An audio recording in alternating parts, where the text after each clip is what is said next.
ममता जी को जोर का झटका बहुत जोर से लगा। आपका क्या विचार है? देखिए, जब भी भारतीय संघीय ढांचे की बात होती है, फेडरल स्ट्रक्चर की बात होती है, तो हमेशा कहा जाता है कि केंद्र के पास इतनी ताकतें नहीं होनी चाहिए कि राज्यों की कोई हैसियत ना बचे।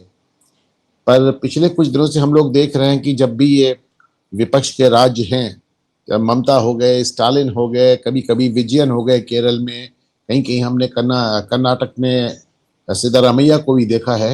इन लोगों ने केंद्र को इस तरह डिफाई करना शुरू किया है, इस तरह इन्होंने केंद्र को धताना बताना शुरू किया है कि लगता है कि फेडरल स्ट्रक्चर इस बार दूसरी तरफ से टूट रहा है। इंदिरा गांधी के समय कहा जाता था कि इंदिरा गांधी ने केंद्र को इतना ताकतवर कर दिया कि संघीय व्यवस्था के कोई मायने नहीं रह गए। इस समय प्रधानमंत्री नरेंद्र मोदी के शासनकाल में राज्य इस कदर बेलगाम हो चले हैं कि फिर से संघीय ढांचे का कोई मायने नहीं रह गया। अब ऐसे में सुप्रीम कोर्ट ने कहा कि अगर हम दखल नहीं देंगे तो फिर तो ये एकदम अराजकता, एकदम अनार्की आ जाएगी और लॉलेस। हाँ, और कपिल सिब्बल और अभिषेक मनु सिंघवी के रोकते रोकते मतलब कोर्ट को फाइनली ये कहना पड़ा, you can not stop us, आप हमें रोक नहीं सकते। तो कपिल सिब्बल ने कहा कि नहीं साहब, हम नहीं रोक सकते, हम तो सिर्फ प्रार्थना कर रहे हैं, हम तो सिर्फ अपनी बात कह रहे हैं। कोर्ट इसमें और नेक्स्ट केस कॉल कर दिया। नेक्स्ट केस कॉल कर दिया। तो उन्होंने दो बातें जो बड़ी की। पहले तो ममता बनर्जी की जो, अच्छा ये एक बड़ी अजीब सी बात है, जब कलकत्ता हाईकोर्ट ने कल इस मामले को सुना और ममता बनर्जी की पिटीशन को सुना, तो उन्होंने कहा कि उनकी पिटीशन डिस्पोज ऑफ कही जाती है जब एक बार ईडी ने कह दिया कि उन्होंने कोई कागजात या कोई चीज अपने कब्जे में ली ही नहीं, पंचनामा भी ये दिखा रहा है, तो इस पिटीशन के कोई मायने नहीं रह जाते। मेरा मानना है कि उसके बाद कलकत्ता हाईकोर्ट को इस एफआईआर को भी खत्म कर देना चाहिए, स्टे कर देना चाहिए या रोक देना चाहिए, क्योंकि एफआईआर हुई इसी बात की थी। एफआईआर को रोक देना चाहिए ईडी अधिकारियों के खिलाफ। पर उस समय भी, कल भी मैं देख रहा था कि कलकत्ता हाईकोर्ट में जो एसजी राजू साहब थे, वो चाह रहे थे कि बस यहाँ से मामला कोई तरह निपटे और हम केंद्र पहुंचे, हम सुप्रीम कोर्ट पहुंचे। वो वहां पर बहुत ज्यादा बहस करने के इच्छुक लग नहीं रहे थे। इनफैक्ट एस राजू साहब ने वहां कलकत्ता हाईकोर्ट में जज से कहा भी कि साहब, हमारा मामला सुप्रीम कोर्ट में लगा हुआ है, यहाँ खत्म कीजिए, अब हमें जो कुछ कहना होगा हम सुप्रीम कोर्ट में कहेंगे।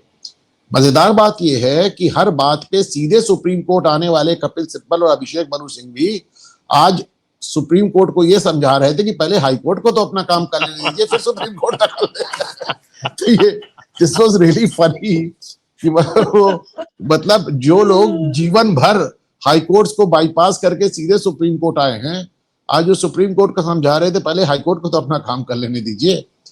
तो लेकिन सुप्रीम कोर्ट ने सुना नहीं। सुप्रीम कोर्ट वो बहुत सख्त थी, और बल्कि सुप्रीम कोर्ट ने एक बड़ा दिलचस्प कमेंट ही किया, उसको आप एक मजाक के तौर पे समझें या जो भी समझें। उन्होंने कहा साहब, चुनाव के समय किया जा रहा है। उनका चुनाव के समय चोरी होगी तो क्या होगा भाई, ईडी तो अपना काम करेगी ही करेगी। ये तो आपको भी सोचना चाहिए कि चुनाव के समय चोरी ना हो। और सुप्रीम कोर्ट ने ये भी पूछा, अच्छा ये वही संस्था है जो प्रशांत किशोर चला रहे थे कोई जमाने में? तो हाँ, आज एक बात देखने में आई कि तुषार मेहता साहब और राजू साहब दोनों ही बहुत ही ऑफेंसिव थे, बहुत ही अटैकिव थे। और बल्कि सुप्रीम कोर्ट ने तो कलकत्ता हाई कोर्ट में जो दृश्य था उसको जंतर मंतर से कंपेयर किया और उनका तो अच्छा, जंतर मंतर से हम अपने व्यूअर्स को बता दें कि जंतर मंतर से कंपैरिजन इसलिए भी सिग्निफिकेंट है क्योंकि सुप्रीम कोर्ट ने ही जंतर मंतर को धरने प्रदर्शन का स्थल माना है। सुप्रीम कोर्ट ने ही कहा है कि जो धरना प्रदर्शन करना हो आप जाइए, जंतर मंतर पे जाइए। और बड़ा केंद्र सरकार प्रिपेयर होके आई थी साहब। मैंने देखा कि उन्होंने जो टीएमसी के ग्रुप में व्हाट्सएप कन्वर्सेशन चल रहा था और जिसके माध्यम से कलकत्ता हाईकोर्ट में लोगों को अदालत के अंदर भीड़ लगाने की हिदायत दी जा रही थी, बुलाया जा रहा था, उन्होंने व्हाट्सएप कन्वर्सेशन तक कोर्ट के आगे प्लेस किया। और फॉर वंस बिल्कुल भी कपिल सिब्बल और अभिषेक मनु सिंघवी के पास कुछ कहने को नहीं था। They were cutting a very sorry figure. Yes, वहाँ ये कहना पड़ेगा कि आप देखिए शुरू में ही उन्होंने तो पहले ही अपना माइंड दे दिया था कि it is a very serious, we issue notice.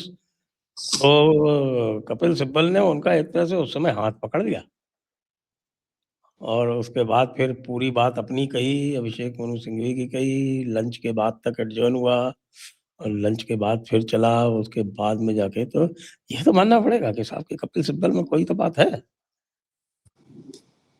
Kapil Sibal में ये बात है कि एक बार जस्टिस गोगोई ने कहा था, उस समय जो चीफ जस्टिस ऑफ इंडिया थे, उन्होंने कुछ वकीलों ने सुप्रीम कोर्ट को बंधक बना लिया है। कपिल सिब्बल में ये बात है, भाई सुप्रीम कोर्ट बार एसोसिएशन के भी तक अध्यक्ष थे और हाई कोर्ट हो या सुप्रीम कोर्ट हो, बार के जो अध्यक्ष होते हैं उनकी बात सुनी जाती है। और भाई वो लोग होते हैं जो बार में हड़ताल करा सकते हैं, जो जजों का घेराव करा सकते हैं। ये सब हुआ है, हमने देखा है। तो ये जस्टिस नागर रत्ना जो हैं, आपको याद होगा, जस्टिस नागर रत्ना और इनके चीफ जस्टिस और उनके एक और जज का कर्नाटक हाई कोर्ट में ऐसा घेराव करा लिया गया था कि बाद में वो बहुत बिफर भी गई थी। तो हमने ये सब हरकतें देखी हैं और इन सबके चलते हुए, लेकिन एक बात जो बड़ी है कि जस्टिस सूर्यकांत के आने के बाद कोई भी कोर्ट कपिल सिब्बल या अभिषेक मनु सिंघवी को एक भी आदेश अभी तक मिलता मुझे नजर नहीं आया है जिसको लेकर ये अपने क्लाइंट को दिखा सके कि देखिए हमने क्या तीर मार दिया। लेकिन हियरिंग तो तुरंत हो जाती है। हियरिंग तुरंत कहाँ हो जा रही है? हियरिंग वाली तुरंत हुई आज ईडी के कहने। आज की हियरिंग, अर्जेंट हियरिंग ईडी ने कराई है, कपिल सिब्बल ने नहीं कराई है। आज ये इसकी अर्जेंट लिस्टिंग की दरख्वास्त दी थी ईडी ने, और वो भी कोर्ट में नहीं दी थी, रजिस्ट्री में दी थी। क्योंकि जस्टिस सूर्यकांत ने कह रखा है कि जब तक फांसी ना लग रही हो तब तक मेरे पास अर्जेंट हियरिंग और अर्जेंट लिस्टिंग की एप्लीकेशन लेकर मत आना, रजिस्ट्री में लगाना। अब रजिस्ट्री में सबऑर्डिनेट जुडिशरी का एक जज होता है, वो रजिस्ट्रार होता है, और उसके बाबू होते हैं, वो उसको जांचते हैं और उसके बाद अगर वो पाते हैं कि इसमें कोई ये इस लायक है कि इसको ऑनरेबल बेंच के पास भेजा जाए, तब वो भेजते हैं अर्जेंट हियरिंग के लिए। उसके बाद भी बेंच अंतिम फैसला करती है, कि अर्जेंट हियरिंग लायक है या नहीं है। अभी तक मुझे तो कपिल सिब्बल का कोई ऐसा मुकदमा नजर नहीं आया सूर्यकांत साहब के आने के बाद जहां उन्होंने अर्जेंट हियरिंग एकदम अपने मन मर्जी ले ली हो। और उल्टे अब तो हम देख रहे हैं SIR वगैरह के मामले में सुप्रीम कोर्ट लोगों के इनकम टैक्स रिटर्न मांग रही है कि जब देखें तुम जुर्माना भी दे पाओगे कि नहीं दे पाओगे।